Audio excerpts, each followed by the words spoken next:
up, bro? Did you watch the game last night? I did, bro. Reference to the movie Storks. Go watch it just for that. Seriously. Yeah, bro. I tell you about my girlfriend. Totally real. Welcome to the non-applicable podcast, Sports Talk. I am Chubbs. I am one take.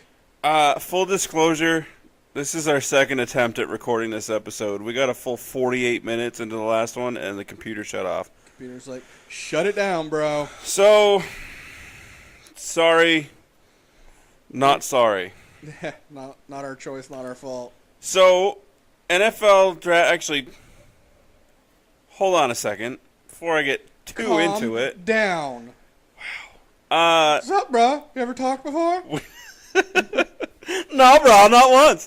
While you're here on YouTube, go ahead and like this video, please. I'm begging you. Share it. Definitely share it. I mean, we're like the community bowl of peanuts at the bar. Just go ahead and reach in and... You looked at me like you didn't know where I was going with that. Reach in. Share it out, man. Also, we have other content on the channel. Go ahead and like that as well. Also share that. Yeah, share it. And subscribe so that you can get notifications that we post new stuff. Oh, yeah. Also, Also, interact with us on the social medias. do it. Facebook.com/na.podcast919. Instagram and Twitter at na.podcast919. You know what my favorites are? Is the comments from, like, the bot accounts. Fantastic. Right. Intriguing. What was or just the pound, the fist pound? Fist pound or the Spock? nanu. Yeah. What was? Oh, somebody commented on one of them. Is this a work? So I responded with, no, it's a shoot. Yeah, he didn't reply to them, though, so I don't know if they got it. Either way. I don't know. Anyway, so, as we were, NFL draft is a mere 18 days away. Condensed version of this conversation, I want to see Myles Garrett and or Jabril Peppers drafted by the Cowboys. This is the abridged version we already did.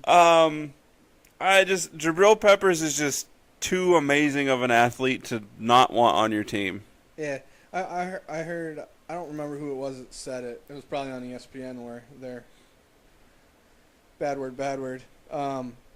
We're just basically saying that he's kind of like overhyped, and like when he played this position, there were other people that were better than him. I was like, you do realize that That's not his natural position. Well, it was like when they were comparing him to cornerbacks, and then to this, and then to that. I was like, you do realize you're comparing one person to 5 other people at different positions because he played different positions. Right. He didn't play one position for a full season. Like, Leonard Fournette's a better running back than Jabril. Well, no kidding. Jabril Peppers isn't a running back by trade. Exactly. It's hobby. They were trying to compare. They're saying, well, for as much as he was, on the defense in this scenario and that scenario, this guy had more, interceptions and knockdowns. It's like, yeah, because he played that one position all season long. Right. Not where Jabril was cornerback, linebacker, outside linebacker, inside linebacker, safety, free safety. Running back, safety. wide receiver, quarterback, kick return, punt return. Yeah. Whatever. I feel like there's two types of sports people. Well, there's 3 types. But you have the ones that are the super fans that don't believe their team ever does anything wrong, and everything their team does is awesome. And then you have the people that no matter what a person does, they're going to try to find a way to be like, no, it's just not good. Right. It's just not. It's not. That's my story.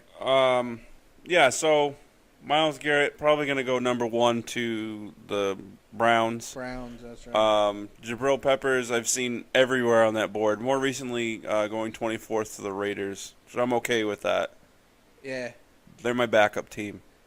Too bad the Raiders are in Oakland, but for the next year or 2. Oh, that's right. They're going to Vegas. I don't think a professional sports team should be allowed in Vegas. Because of the gambling aspect?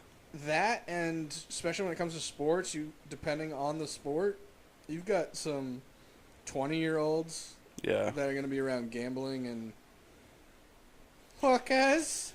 Yeah. It's just not a good. What do we got over People here? already complain about New York having too much of a nightlife, or like Miami having too much of a nightlife. Imagine Vegas. Yeah, or New York teams going to Miami and partying on a boat before the. Worked out well. Nothing. Anyway, apparently on the more recent mock draft, Dallas is supposedly going to take Taco Charlton from Michigan. Dude, so each team can have 30 come to our facilities. Sure. I don't know how to word it. My brain just went, nope. Visits. Yes. Interviews. It's not like 2 were quarterbacks. I'm just like, why? Well, because our options after Dak Prescott are Kellen Moore and Showers. That's it. He's a safety now. Doesn't mean he can't be switched back to a quarterback. I guess he'd be the emergency quarterback, kind of Yeah. like Julian Edelman is for the Patriots. Yeah. I guess. Well, actually, Beasley would be.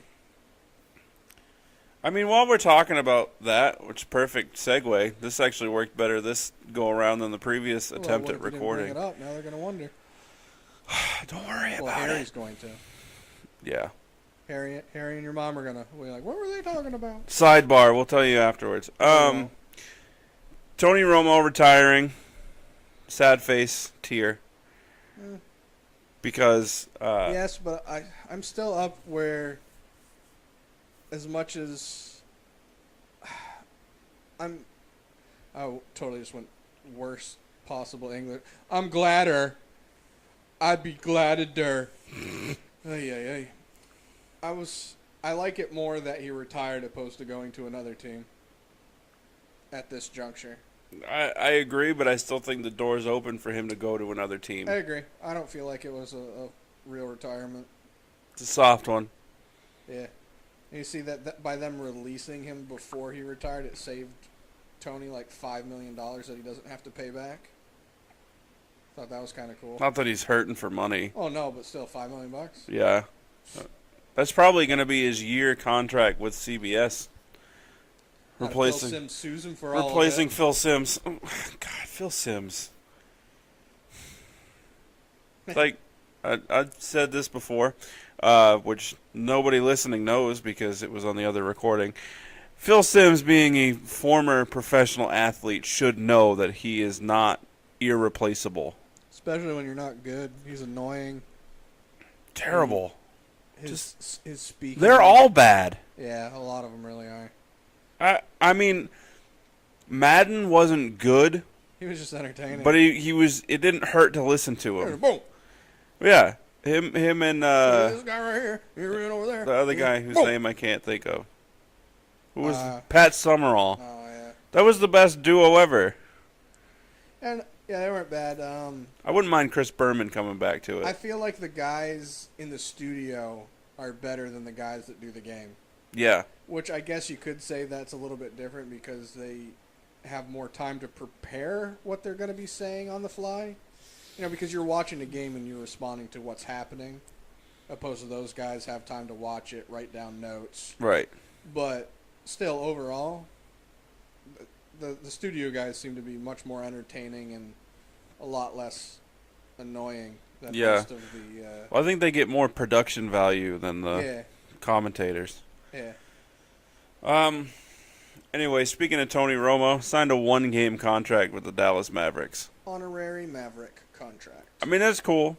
It's kind of like a, hey, thank you for, what you've done for Dallas it's sports. definitely cool because it was Cuban who was the one that wanted it to happen. Yeah. He was making references last week, I think I heard, saying that that Dallas was looking for a pass first point guard going towards the end of the season, and everyone's like, what is he talking about? Apparently he was making reference because he knew he was going to get that honorary contract up for Antonio Romo. Yeah. No, I'm with you. That's my story. I was kind of spacing out. You think he's going to get to play? I would. I think it would be cool with like 5 seconds left. They're down by 10, and he gets to inbound the ball. Or they're down by 2. He comes in, drains the 3. Right. Or here's two jokes. He goes for the inbound. They're gonna try to win. He inbounds it. It gets intercepted. Or he's gonna hurt himself. There, your jokes are done. You can't use them. They're out of the way. Move on. It's really bad that Tony Romo's the only one that's ever thrown an interception in the NFL. And the only one that's ever been injured more than once. Yeah. Whatever. I'm over it.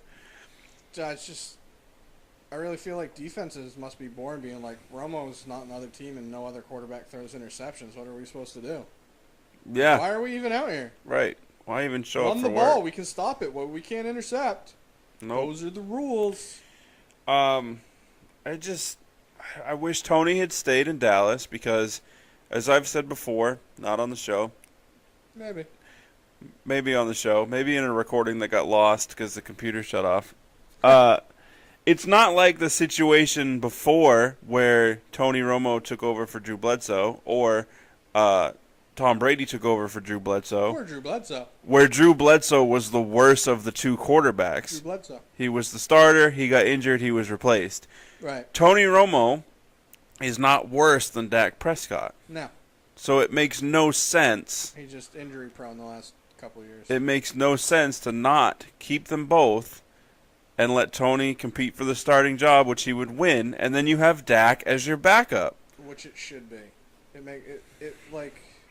It makes no sense in my head because I'm not saying that Dak didn't do great because he did. Right. And I'm not going to say that he didn't exceed a lot of people's expectations, including mine. Because he did. Yeah. I mean, I thought he was going to do decent, but I didn't think he was going to do as well as he did. Right. I think he has a great attitude. The knock on him that people have for him getting that DUI in college, grow up. Who didn't drink in college? Grow up. Even if he was underage, which I don't think he was he? Because he's 22 now, isn't he? Yeah. Either way, if he was underage, wasn't, it doesn't matter to me because if somebody hasn't drank underage, they're probably lying. Right. But so, yeah, he must have been of age because it would have been more than a DUI if he was underage. Correct. He's 23. Right. So either way, he got a DUI. It's not like he tried to escape it and be, blame it on other people. He's like, yeah, I made a mistake. It was me. My bad. He's a good kid. He's got a good head on his shoulders. He works really hard. He's a good team guy. He wants the entire team to do good. Perfect example last year when the defense was getting stops, he was one of the first guys out there to be smacking guys on the helmet on the defensive side because he knew how important it was. Yeah. So he's a great kid with a great upside. The thing is, he was a rookie. That means other teams only had footage and tape from college, which is nowhere near the same, and you can't game plan for that because college is played differently. Right. On both sides. Right. And during different times of the game. It's all played differently. So now that they have a full year worth of footage on him that they can game plan for him, and game planning for him also adds into game planning for Zeke. Yeah. There's two guys in one game plan. Right. So when that happens, not saying he can't, but what happens when they're game plan against him and he's not doing very well for consistent games, and their backup quarterback option is Kellen Moore? Everybody's gonna be like, "Whoa, where's Tony?" Yeah, exactly. Shit, Tony. Like, oh, we got our new franchise quarterback. We don't need Romo. Right. All those idiot fans that are just like, no, we need Romo back now. Oh, No, wait. I wasn't ready. Exactly. It makes no business sense, no sports team sense, no logical sense to not try to keep your franchise quarterback in the scenario. Right. It just makes no sense to me. And at the same time, help your future franchise quarterback. Exactly. Like, say it did happen, and it did happen. God forbid, Romo did get hurt again because he has been injury prone. Right. Another way to look at it is he basically had a full season of not playing. What did he take? Four reps in that one game? Yeah, he had almost 2 full seasons of not playing. So that's games of not taking hits. Yep. That's games of him getting to rest his already hurt back before the latest one. Yep. Collarbone healing more. Yep. Smarter. Legs staying fresh. What? Legs staying fresh. Yeah, Yeah. exactly. So he's going to be more fresh, and he already has the knowledge, and he's gotten better and more consistent each year. Right. It just makes no sense. You paid him all this money because you thought he was going to play 4 to 6 more years. Yeah. And he didn't even get to play one more, and you're just like, all right, we're gonna let you retire. It's ridiculous. That's like part of me. I'm literally 50-50 with this. Part of me wants the Cowboys just to have an awful season. Completely awful season, and it all be around the quarterback. Even though I don't want that to happen to Dak because I like him. Yeah. I just feel spite-wise in me where how they're treating Romo in the situation and just not only are they not being respectful in my eyes, they're just not treating it the way it should be treated. It's one thing if you get a guy that's on the tail end of his career and statistically the last time he was out or playing consistently did bad. Right. That's not Oh, what yeah. happened to Tony. No, I agree. I'm with you. And they finally got a defense that fights hard.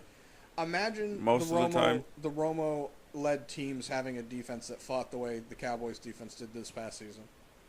You know how many games Tony Romo would have blown out other teams opposed to it being close? Yeah. Probably would have some rings to show for it too. Yeah. But no, it's all Tony Romo. Even when the defense allows 53 points, that's all Romo's fault. God, I hate fans. I agree. But, oh well. Yeah, it's obviously nothing we can do.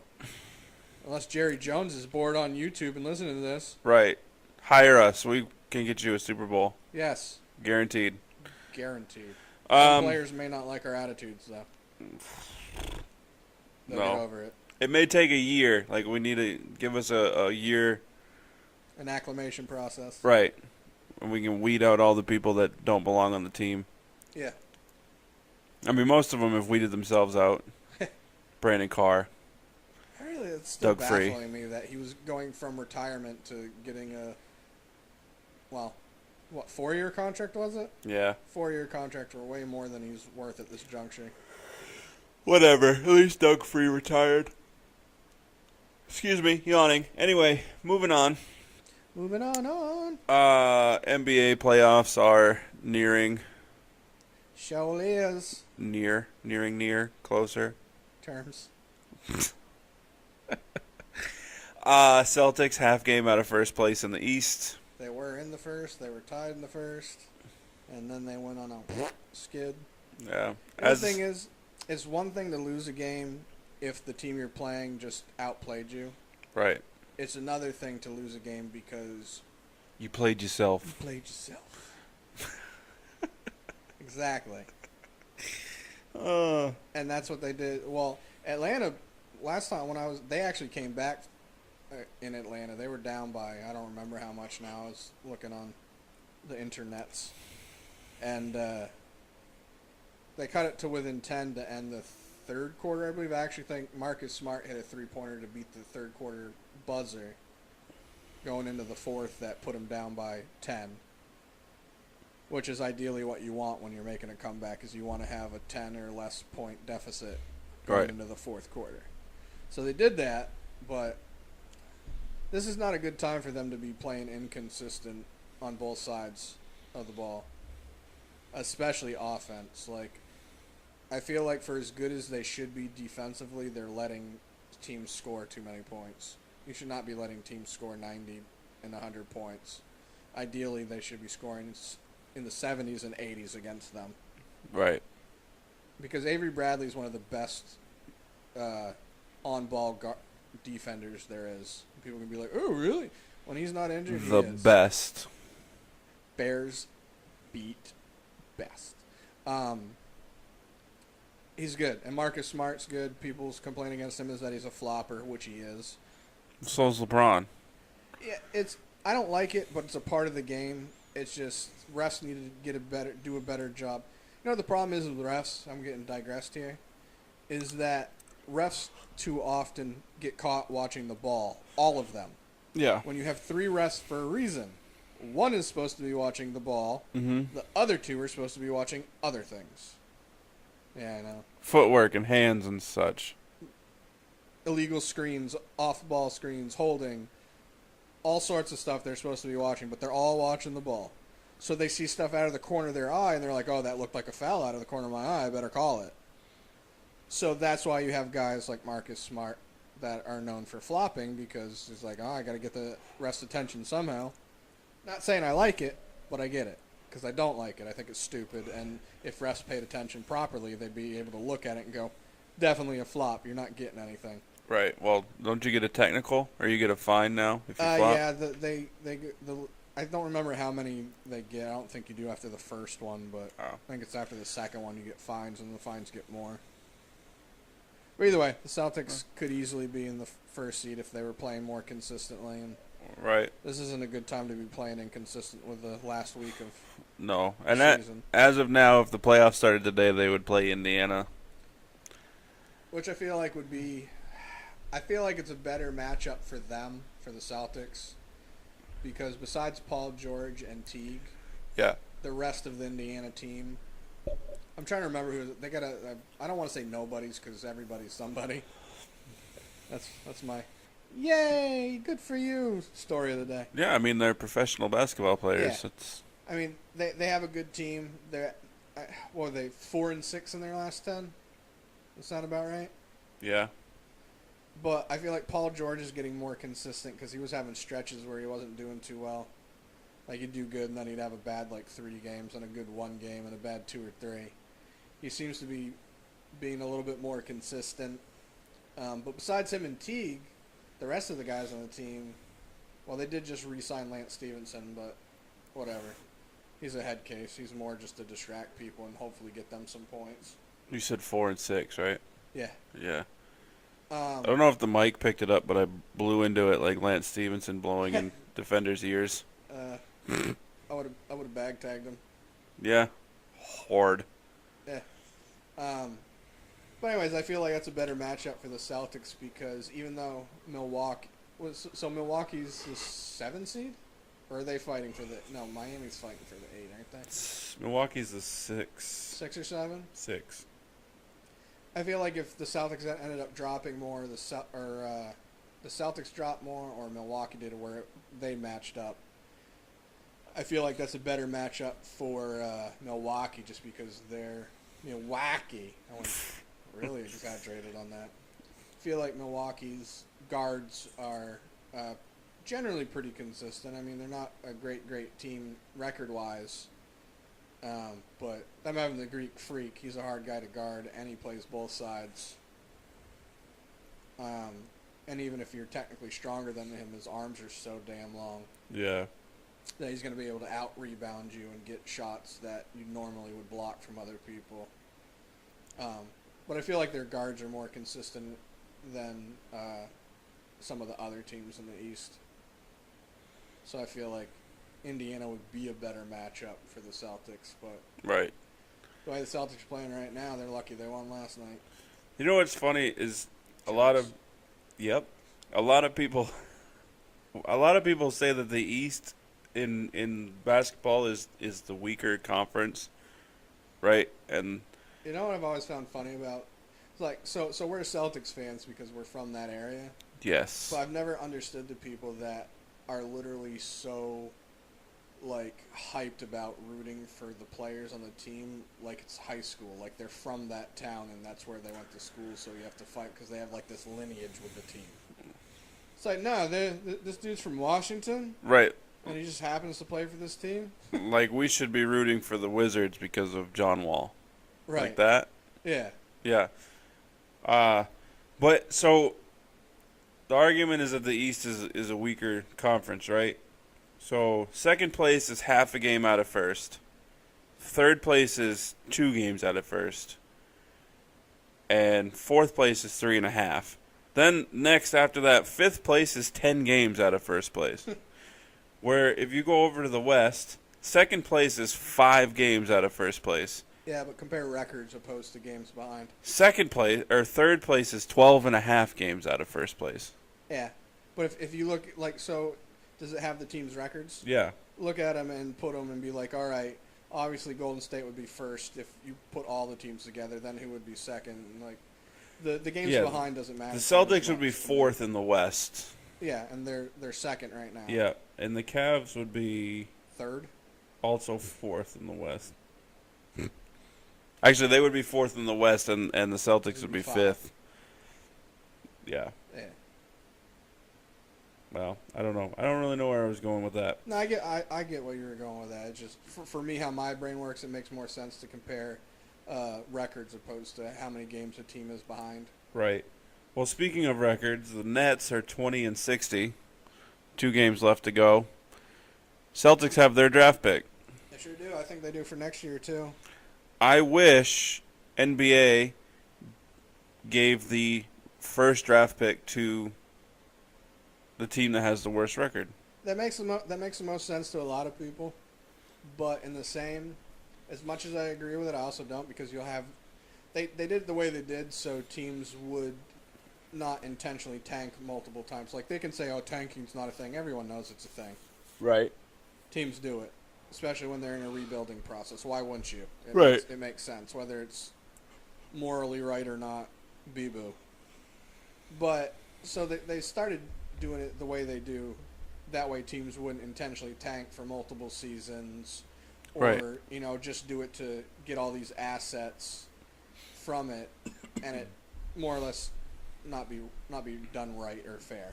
Like the Celtics have all these assets that they did via trades and having bad seasons, so it's like a combination.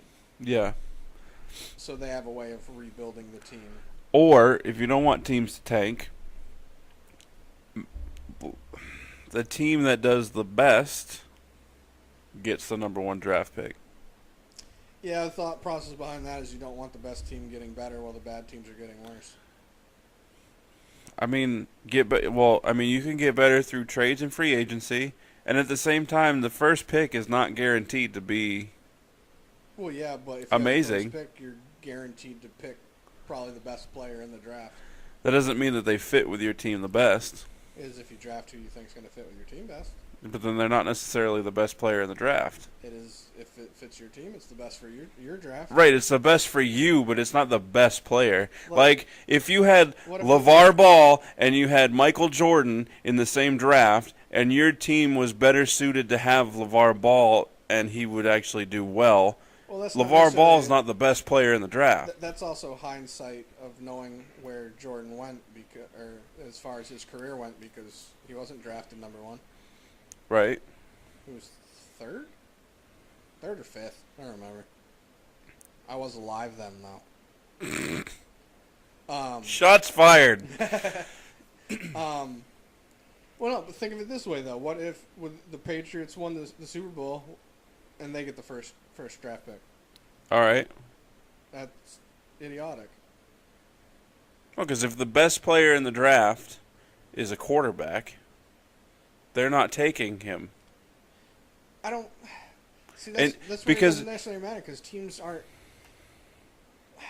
Basketball is a little bit different, where you're definitely gonna probably take the best player, more or less. Right. Depending on, like, obviously, say Oklahoma City had the number 1 pick for some reason. They're not going to take a point guard, even if the best player in the draft is a point guard, because they have Russell Wilson. They don't need a point guard. Russell Westbrook. Yeah, I said Russell Wilson because we were talking football. Yeah. My bad. Yeah, Russell Westbrook. So they don't need a point guard. Right. It'd be like, the Red Sox drafting another outfielder. I mean, because they only have like 37 of them. Only got 6. Yeah, for once. None of them can pitch. But, so even if you were the best team and you had the number 1 pick, you're not necessarily going to be taking the best player. Yeah, but you have teams that are spiteful that just would anyways. Because taking the best player really only works for your team if you're a bad team and you're going to rebuild around that player. If you already have all the pieces, taking the best player on the draft doesn't make sense. So I'm just saying, from the standpoint of trying to stop you from tanking and actually trying, because Philadelphia should have had better records over the past couple years had they tried. To give it an incentive to fight to be a better team. Right. But Yeah, no, I get what you're saying. It's just I also get why they did it the way they did. Yeah. The other option you had talked about before. Oh, before, yeah. I don't know if I heard it somewhere, if it was a thing that I came up with a while ago, like quite a while ago, a few years ago, is that they could do like what college does with the NIT, where you have 16 teams that make the playoffs. You have 8 in the East, 8 in the West. Yes. So you have the other teams have a tournament after the season. You could either have it like you could have it a weekend one where it's like a quick tournament, or you could have it like a week-long one. Like have it where the season ends, you have the week-long tournament for the teams that don't make the playoffs, and then it gives the teams that made the playoffs a week off to rest and get prepared. Which You could even have it aired during the off days. yeah, that's true too. You could even have it in the off days, so you have basketball in between basketball. Right. But either way, have it so the teams that didn't make the playoffs play for their draft picks. So whoever wins the tournament gets the first pick. Whoever came in second gets the second. Whoever came in third, so on and so forth. Now, would you seed them the way that they're seeded? Yeah. So whatever teams you would do it the same way. So as if you you're would the for if you're the ninth playoffs seed in the Eastern Conference, you're now the 1 seed in this in playoff. the NIT or whatever the heck they'd call it. Or would you just have them all play each other round robin style, and then base those records on your seedings? Yeah, I feel like that would take longer. Maybe.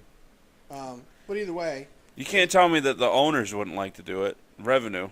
well, yeah, it's going to be more revenue. It's going to be more ad revenue as well. Yeah, You're gonna have TV more deals and tickets, stuff. More merch, Yeah.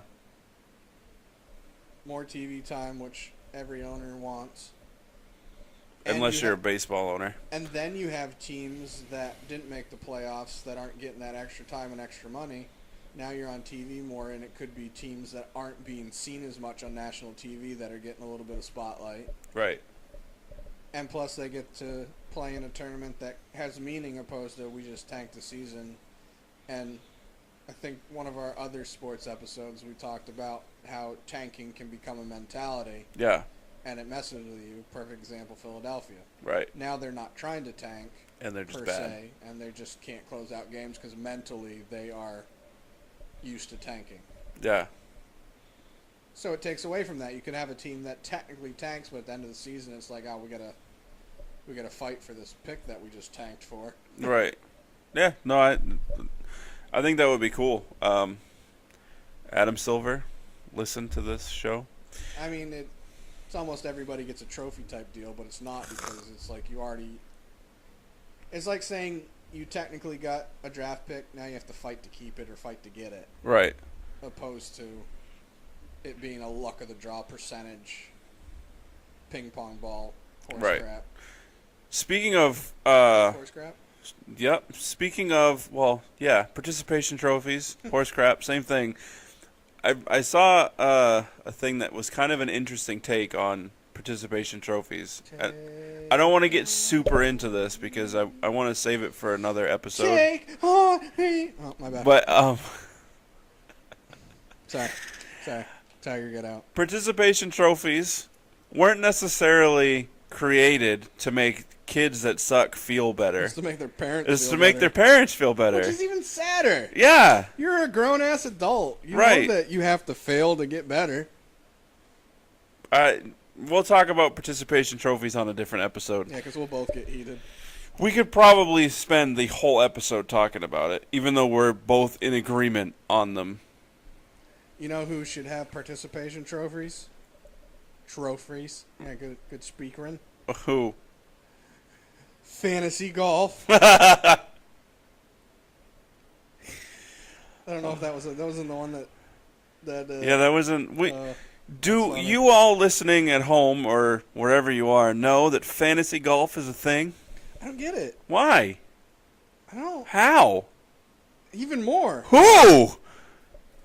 We need to make that into one word. Wow. Wow. Why? Who? Well, hi, oh, hi. We are part Indian. We can do. Hey, hi, hi, hi. Anyway, shout out for Russell Westbrook, who is going to average a triple-double for the season. Has not been done since Oscar Robertson in the 1961-1962 season. How do you know about that? I don't know. Time travel. I don't know. More shots fired. Now, speaking of playoffs. If only they developed something that kept track of stuff for people in the future to... Speaking of playoffs, hockey playoffs start Wednesday. Which is just a tad better than fantasy golf. I had no idea that it was that close to the end of the season. I pay attention to basketball, even though I don't watch as much. I still pay attention on the interwebs and stuff and Instagram stuff I follow. Yeah. So I'm remotely current on stuff going on. Right. Same with football. Sort of. Baseball, it's basically I just follow the Red Sox because there's too many teams, too many players that I just don't care about. I just really don't. And as we've said on a previous episode, baseball is more of a regional sport. So if you don't live in that region, too bad. Yeah, I mean, it's like even down here, baseball's not that big of a deal. It's football and basketball. Yeah, I mean the More Durham so Bulls, they're pretty proud of the Durham Bulls down here. Yeah. That's it. Yeah. Well, anyway, I did manage to catch a Bruins game, if you want to call it a game. They didn't show up. They lost to the Capitals 3-1. They are winless against the Capitals this year. And the goals they gave up were on just sloppy line changes. Either don't change right then and there, or just get better at it. I feel like, I mean, I haven't watched hockey in a while.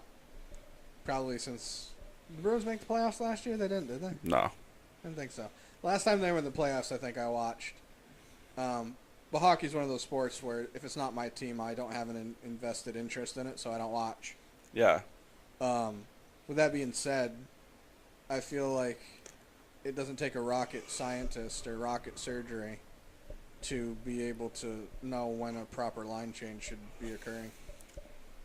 Yeah, certainly not when the other team is just racing down the ice with the puck. Advancing the puck to half ice, and you're just like, change it up, flying V.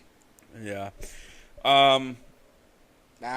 Moving on from hockey and sports that are nearing the end of their seasons, we have a sport that's beginning its season, Major League Baseball.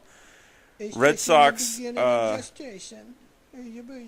The problem with the Red Sox is always pitching. We have with David Price being on the DL, we really have a 1 and a 2. 1.5. Chris Sale And Porcello. Rick Porcello. Who That's what we it. watched today was looking great. They won today. Oh, they did? 7-5. See, that's the thing with them. Once their bats click, they're good. It's if they're pitching. Yeah. Perfect example, the first game against Detroit. They ended up losing 6-5. 4-1. I thought that was yesterday, wasn't it? That was game 2 because today was game 3. Yeah. I'm pretty sure game 1 they lost 6-5 or 7-6. But either way, from what I read, is they were up by 1 because Sandoval hit a home run, and then basically the middle relief and relief pitching blew the game for them. 6-5. Yeah. And that seems to be the telltale the last couple of seasons. Even the year that the most recent one, when they won the World Series, their pitching still wasn't that great. Right. Yeah, I mean, after your 1 and 2 starter spots, you got nothing.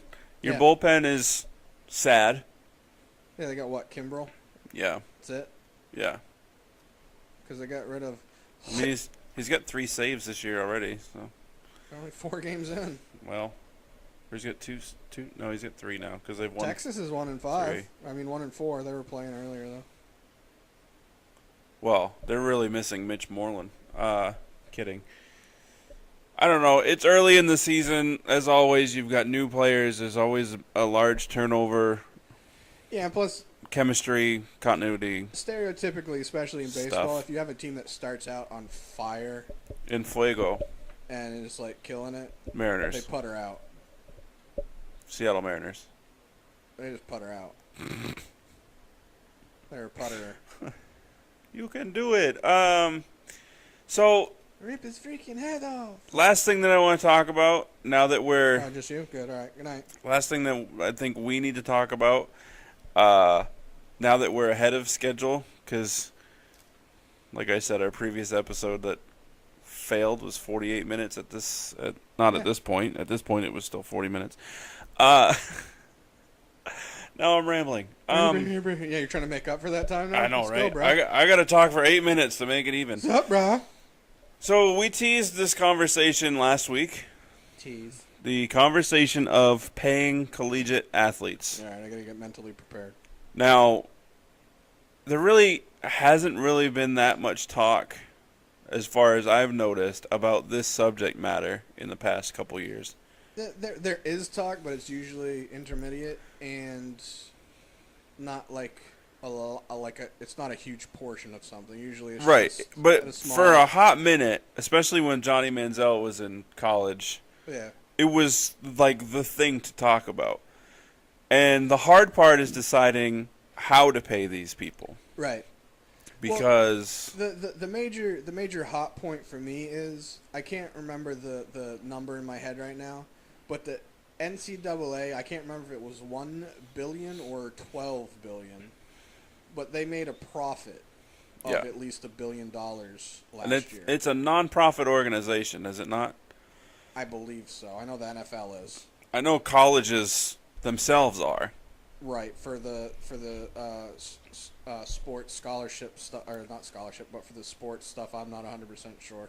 You would think since it's associated to the college that it would be. Yeah. But with as much money as they make, being non-profit, well, that's why they end up splurging on fitness equipment and field upgrades.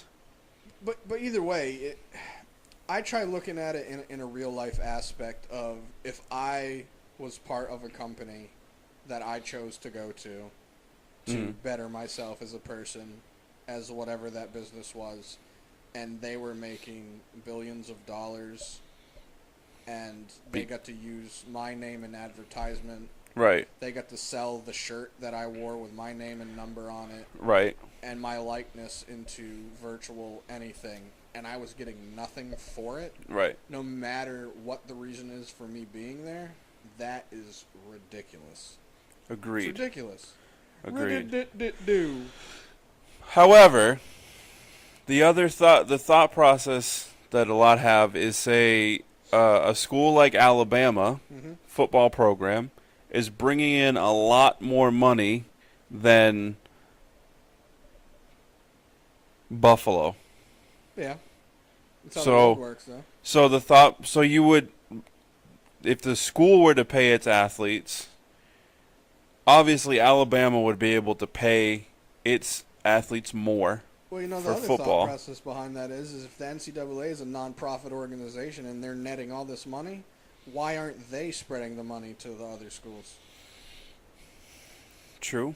Why aren't they paying for this, helping pay the schools that don't have the notoriety of an Alabama football program? They got the money for it. Why aren't they helping out the smaller schools? Agreed.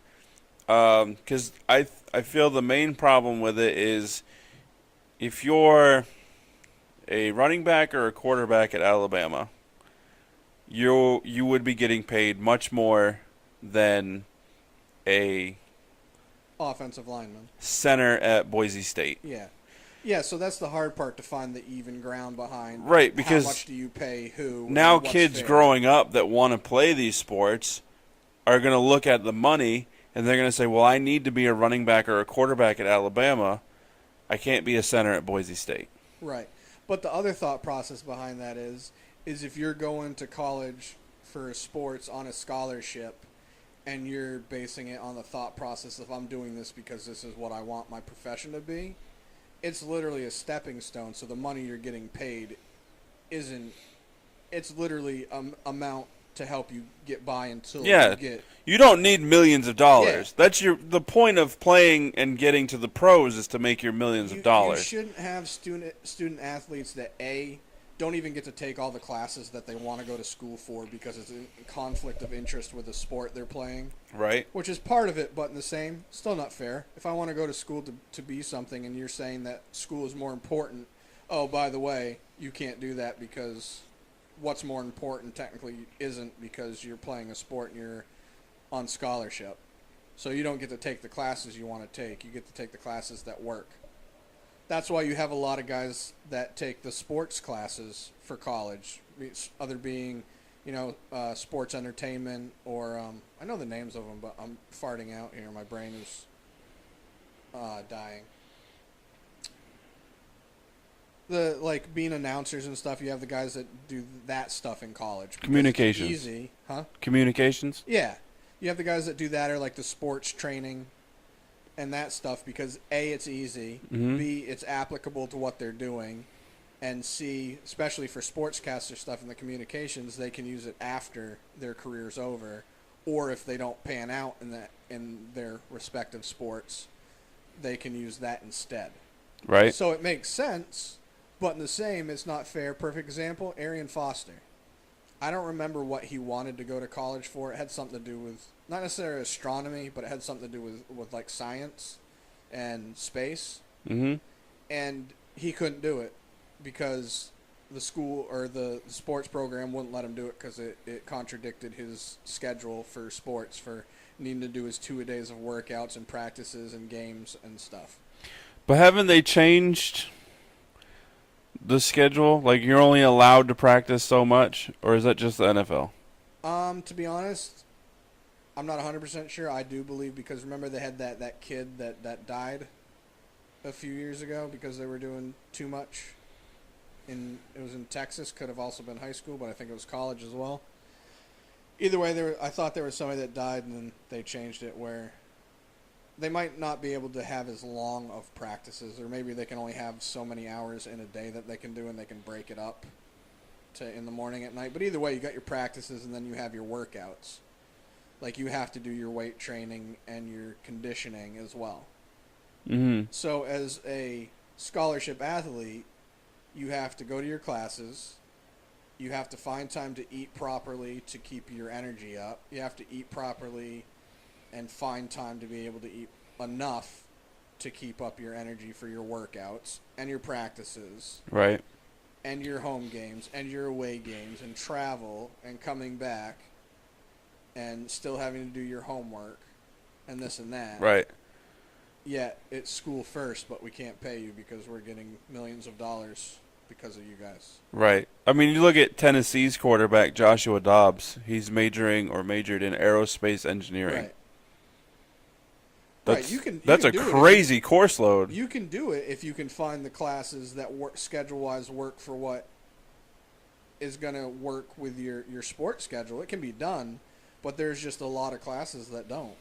That's why you have the guys that do the generic, sports entertainment, sports training, communication, or physical training stuff, because it's easy and they can get credit for stuff that they're doing for the sport they're in anyways. Right. But it's just, to me, it's you should never ever hear a story of any student in college, let alone a scholarship athlete, being tired because they're hungry. Yeah. Well, so why not just have it in scholarships, sports scholarships, that if you have the scholarship, you are also granted free meals 100% whenever you want, or from the school's cafeteria. Make it where they're giving cards that are chipped so they can only be used for certain things. Therefore, Right. This is my money card. My money food card. I can only use it for food. I can't go Similar to like an EBT type. Yeah, I can't go buy books with it. I can't go buy Right. clothes with it. I can't get tattoos with it. Yeah, I literally is on a card. That's the only way. You can't even, like, this may not work once I say it, but, like, you can't even put it in an ATM. Right. You can't get cash off from it. You literally can only use it as, like, a food source. And they're allotted more money for that. No, I agree with that. Or, alternatively, just allow these kids to make their own money. Yeah. Selling autographs, Dude, I getting find it endorsement ridiculous deals. that they get in trouble for selling their own merchandise that has their names and their autographs on it. And like, you can't do that. Right. You're in the NCAA. I don't care that that's your name. That's the dumbest. It's new age slave labor. Yeah. Which I hate saying that because slave labor was a hell of a lot worse. Right. But as far as concept wise, Yeah. it's similar. But even if a single athlete, like say Cam Newton at Auburn, Right. if he had signed an endorsement deal with Nike when he was in college, Right. that's still bringing attention to the school itself. Right. And why is it that football, basketball, I don't know if the other sports, major sports can't, but not baseball, I'm sorry. Football and basketball can't have individual sponsors. Right. The teams have sponsors, same as, baseball, like Nike sponsors, Adidas, Yeah. Jordan, that stuff. Why is it that golfers that are in school can go to tournaments, make all the money they want, still be in school, and they can have sponsors? Yeah. Rowers, I believe, can. Tennis. I don't know about, lacrosse. I don't know if that's popular enough.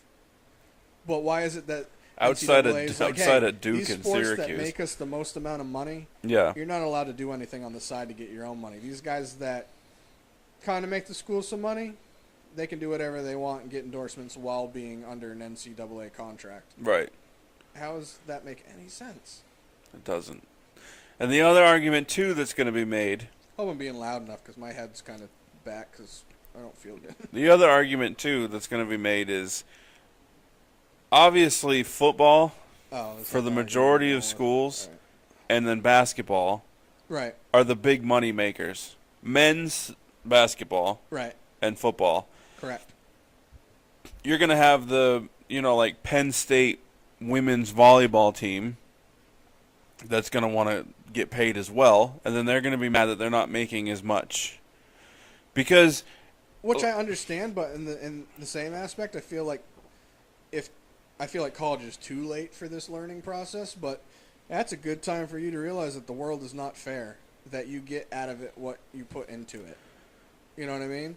yes. Like, it's not necessarily their fault that their sport's not as popular. Right. But in the same, if you're not bringing in as much money, why do you expect as much money? I agree. That'd be like if you and I were doing the same technical job, yet you were working 6 days a week, 12 hours, and going above and beyond, and I was working 5 days a week, 8 hours, and just doing the basics to get by, and I expected the same amount as you. Right. Not a great comparison because Well, that would imply that they weren't working as hard. But either way, if you're not bringing in as much money as somebody else, there's no. I don't want to say there's no justification because that's a bit strong, but there's little justification in my brain of how you can expect the same when you're not bringing in the same. So you're like, hey, this team brings in $12 million, we bring in $500,000, we want the same amount as them. Right. The way I look at it, since we're saying volleyball against football or basketball, same thought process. They should also not ever be heard out of their mouth, I'm hungry and can't eat. And like I said, you have these called, the NCAA as a whole made a minimum of $1 billion. Like I said, I can't remember if it was $1 or $12 billion. What are they doing with all that money? Right. Setting it on fire. Filling their pools with it. It's not like they buy the books and give them to the kids. You got to buy your own books. Yeah. You got to buy your own supplies. And it's not like books in college are cheap, even if you're only going to use one chapter. You still got to buy the whole book. Right. Well, don't they, as the NCAA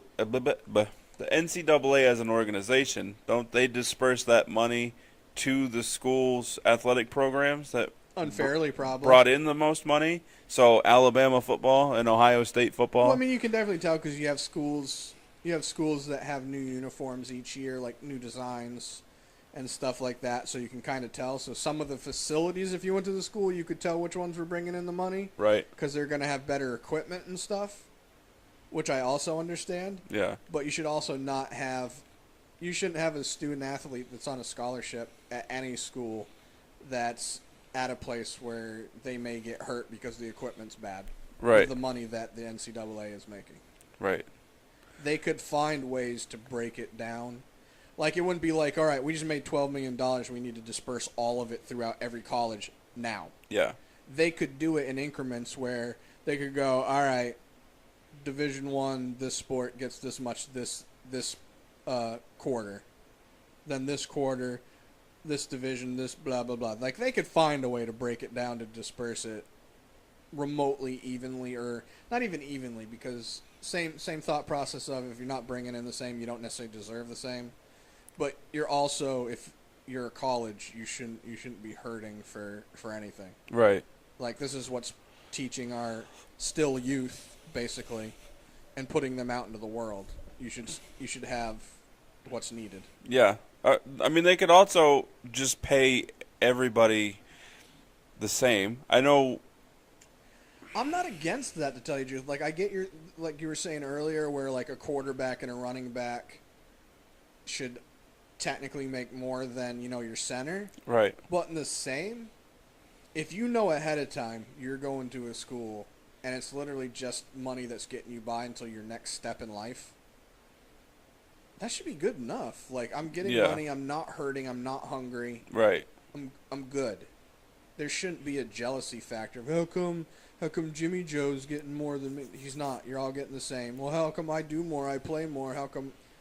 Because before this, you were getting nothing. Yeah. So, like, be happy with that you're getting college, something. You're making sure that you're not hungry and everything is paid for the way it's needed. Right. And there's a benefit to paying these athletes because more often than not, after they retire from the pros, assuming they make it to the pros, they go bankrupt. Another thought process, you know I think they should do this anyways. I think they should start doing this in like middle school and high school and through college, is there should be a mandatory class of money management. Yeah. Of budgeting. Like I had it when I was in school, but they don't do it anymore. The NBA offers it. Yeah, but it's like a 1 day event for like a weekend thing. Which it helps, but it's still not enough. Right. Especially if you're one of those guys that's just there because you have to be and you're not paying attention, you're not learning. And the argument is that they come from nothing. That's the argument. All these kids, they come from nothing, and now they've got money. They're just going to spend it. And the other thing to think is for example, if they start paying the student athletes, then you can think of it on a wholesale aspect of you have student athletes that are one and dones, and it's just a continuous cycle of one and dones, to where you have guys that go into the pros early because they need that money. Right. So if they're paid in college, even if it's just the minimum to help get by so they don't feel like they're struggling and whatnot, I mean, technically it still wouldn't be just for what the schools and the NCAA is making in comparison, but it's basically you're getting your education, you're getting experience in your professional field, whether it's your education or the sport, whichever you decide to go into, and then you go into the sport or into the pros. So if you're already getting paid when you're in college and then you go into the pros, my thought process is you're more apt to stay in college knowing that you're not going to be struggling. Right. And you don't need I got to go to college because that's my payday and I need it now. My family's hurting, I'm hungry all the time, I'm tired, and I'm not getting anything out of this except for the experience, which I could be getting paid to do. Right. So if they're going to get, paying them so in college, they don't have to feel like I need that, basketball, I need that one and done because I need my payday, and this is just a stepping stone to that payday. It would be like, all right, I'm good. I can further my education. I can get more experience before going pro, which is one of the reasons why a lot of sports in general, especially the basketball and somewhat football, because don't you have to be at least a sophomore in football? Come out as a freshman? No, you can't come out as a freshman. Yeah, and in basketball, you either have to be 20 or have at least 1 year played outside of high school. So it could be overseas or college. Right. So you could get rid of that and make it so, college is going to have a turnaround of more competition on a regular basis from more schools because they have more good student athletes that are staying because they don't need to go to get Right. I'm getting enough now where it's sufficient and it's at least survivable. Opposed to now where a lot of the student athletes just feel like they're breaking their backs for nothing, Yeah. which I can appreciate.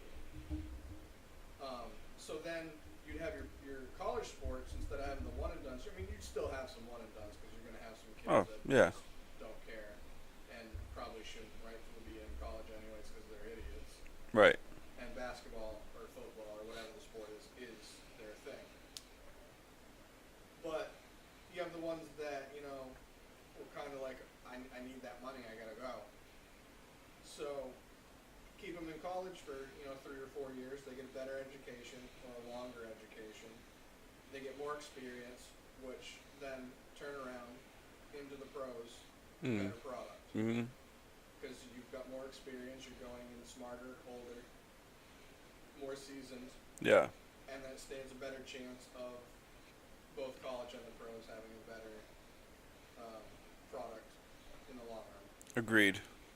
That's my whole thought process. Could not agree more. Good. Maybe.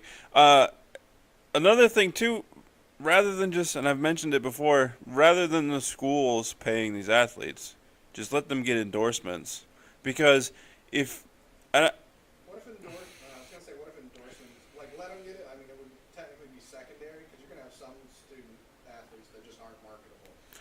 right, but that's the thing, because if you're on a college sports team, or if you're on any sports team, the it's like a family, because you need your teammates in order to succeed. You need your teammates in order to succeed. So if you're, say, the quarterback at Alabama, at this the easiest example to use, and you're making endorsements, right? You're getting endorsement deals from Nike, from Under Armour, from Microsoft, from Sony, whatever. Are you not going to take care of your teammates? Your offensive line that's protecting you? Probably not. I would. Oh yeah, you would. I mean, even look at DeMarco Murray. The last year he was with, I know it's pros, but the last year he was with the Cowboys. He bought all the offensive linemen with IMAX, Yeah. and then Ezekiel Elliott bought them all ATVs and stuff. ATVRs, or either way, the big Yeah. old Cruncher Balls. So, I don't know. I'm not saying that some wouldn't, but you're definitely gonna have some that's like, it's my skills that's doing this. Right. I mean, I get Johnny Manziel, for example, but if he didn't have a decent offensive line, because you have what? You had like two players from that offensive line get drafted in the first couple rounds of that draft. Yeah. And you had Mike Evans that you were throwing to. Yeah.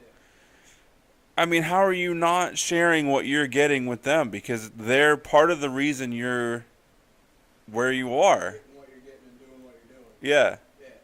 No, I agree with you, but there's just a lot of people that don't have that thought process. They have the me. It's the me monster. So why not put it into the legislature, I guess, of the college that you're allowed to market yourself, but I feel like by doing that, it would. My tone is saying that would be bad, but I feel like that's a good thing because by doing that, you're allowing a lot more knowledge of the world. You know what I mean? So you're getting these students that can market themselves. So you're learning that. mm-hmm. You're learning money management. You're learning how a lot of the things in the world work. Mm-hmm. Infrastructure and things. So that's a double good thing. But like Double I said, good. Like you could write it into their contract, even though their student Their athlete scholarship. contract. Yeah, that if you do get endorsements, like maybe a percentage has to go back to the team or something like that. Which makes sense business wise, or it makes sense to me. But then the other thought is like the NCAA is already making so much freaking money. Yeah. You're taking more money out of them to put back into. Yeah, I mean this isn't even something that should be an issue. Like, these kids should be compensated in a way so that they aren't starving. Yeah, you should never hear out of any student at any level, athlete or not, I'm hungry and I can't do anything about it. Yeah, Ever. right. Especially with the money that the schools make off of their major sports. Even if, Sally Mae was not an athlete, having trouble eating because she doesn't have maybe her major is just so busy she doesn't have the time. Right. And the job she works is only paying for her books or stuff like that. There's no way the NCAA should be making that much money, and nobody. You should be investing in what is going to our society, is what I'm getting at. Agreed. But that should start at the lower levels. Oh, yeah, definitely should. I mean, the fact that the teacher's budget is, their pay is what goes into a lot of the supplies for their classroom is it's ridiculous. Ridiculous. Yeah, they technically only, they have summers off, but a lot of them do, not camps, what are they called? Workshops. Yeah. A lot of them do workshops, plus they do workshops during the school year, plus. Summer school. Yeah, summer school. Plus you have the ones that are, school's over and they're still there. Right. Or there's 12, 16-hour days. Or they get second jobs so that they can have the money that, yeah. Yeah, that's just ridiculous. You shouldn't have the people that are teaching our brains and our youth that are going into society. They shouldn't be struggling. And I feel like once you get into college, the students also shouldn't be.